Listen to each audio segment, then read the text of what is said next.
YouTube के सभी दर्शकों को मेरी ओर से व हमारी पार्टी राष्ट्रीय जनहित विकास पार्टी की ओर से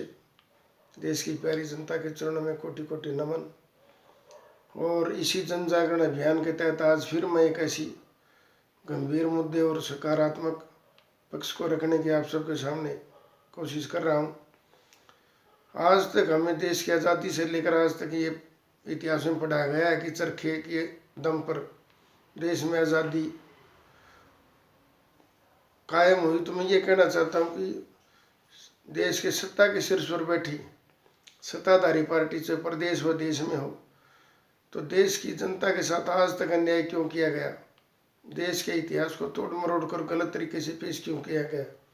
अगर चरखे के दम पर ही देश की आज़ादी मिली थी तो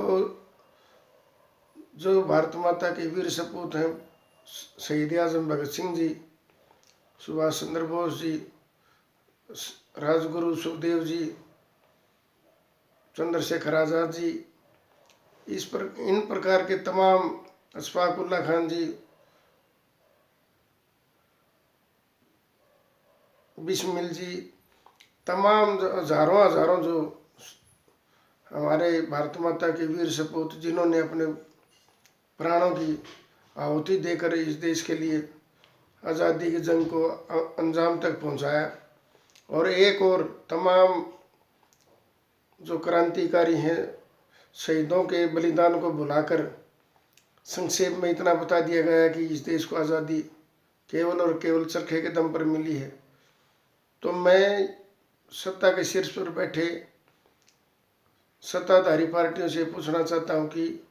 आपको देश के इतिहास को तोड़ मरोड़ कर जनता के सामने गलत तरीके से पेश करने का हक किसने दिया।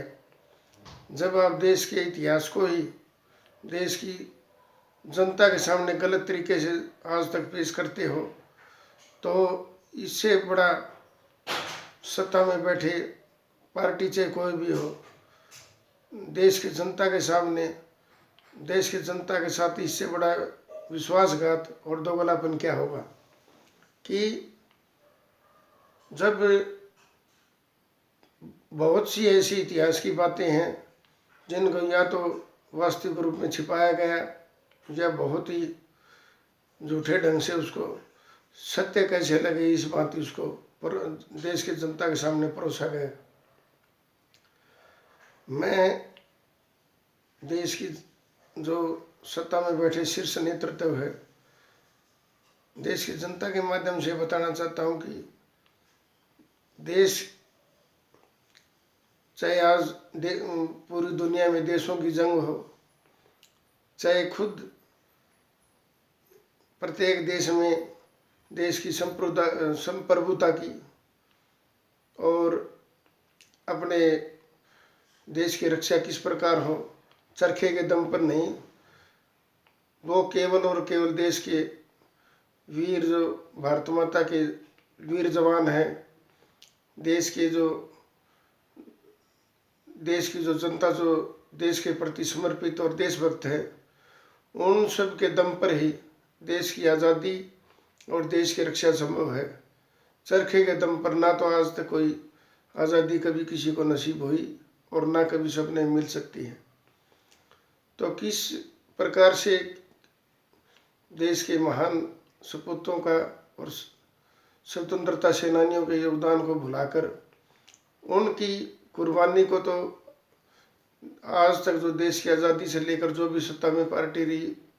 उन्होंने उनके योगदान को तो बिल्कुल तुच्छ माना और केवल चरखे की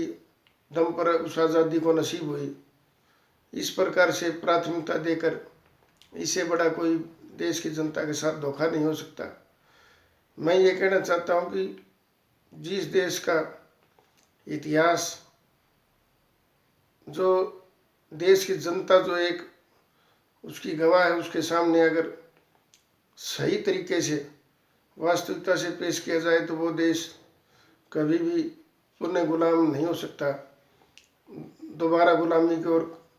ना देश की जनता और देश इस प्रकार कभी भी पुनरावृत्ति ऐसी नहीं होगी कि वो देश कभी भी संकट में या गुलामी की ओर बढ़े। क्योंकि जब देश की जनता के सामने ही इतिहास उसका गलत पढ़ाया गया, आज तक तो हमें यह भी बताया गया कि अंग्रेज़ों से किस प्रकार ब्रिटिश हुकूमत से सत्ता देश को आज़ादी मिली। लेकिन मेरा ऐसा मानना है कि वास्तविक रूप में अगर आज भी देखेंगे तो सत्ता देश आज भी पूर्ण रूप से आज़ाद नहीं है। क्योंकि कहीं ना कहीं वही सिस्टम, वही तरीका, ये लगता है कि जब कुर्बानी तो हमारे देश की भारत माता की महान सपूतों ने दी, और जिनके बलबूते इस देश को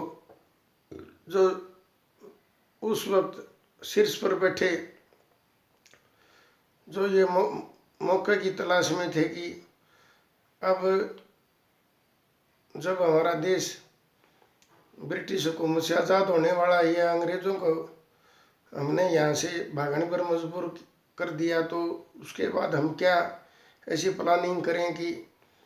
बैठे बिठाए हमको ये सत्ता का जो नेतृत्व हमें मिल जाए। इस प्रकार की आड़ में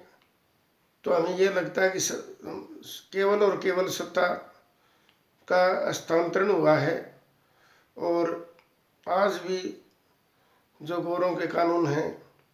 गोरों की पद्धति है, और आज भी देश की जनता जो बेचारी समय समय पर कभी अपने हकों के लिए कोई आंदोलन,